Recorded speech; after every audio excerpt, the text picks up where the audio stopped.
صاحبي السعودي عزمني النهارده على السحور واتفاجئت منه واحنا قاعدين بنتفرج على التلفزيون اللي هو كلم مطعم الرومانسية وطلب منهم خروف كامل، وبعد ساعة ونص بالظبط لقينا الخروف وصل.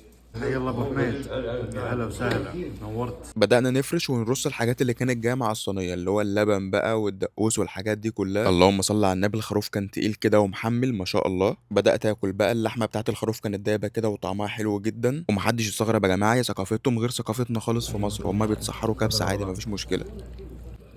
يا رجال المقطع. وطبعا هنا كنت بحاول اكل بايدي بس معرفتش، انا ما اعرفش اكل بايدي، معلش. لا لا عادي، نتعلم عليك. فقررت اكل بالمعلقه عشان كنت محرج جدا وانا باكل بايدي، ما كنتش عارف خالص. بس لازم نشكر طبعا مطعم الرومانسيه، اللحمه كانت دايبه حرفيا. وطبعا بعد اكله دسمه عنيفه زي ديت لازم نشرب لبن. حابب اشكر كل اخواتنا السعوديين على كرم الضيافه دوت، وبجد ربنا يرزقكم اخواتي السعوديين. انا مش عارف اقول لكم ايه، انتم موجبين معايا الاخر، كل شويه عزايم سحور فطار، انا مش عارف اقول لكم ايه. كتر الف خيركم والله.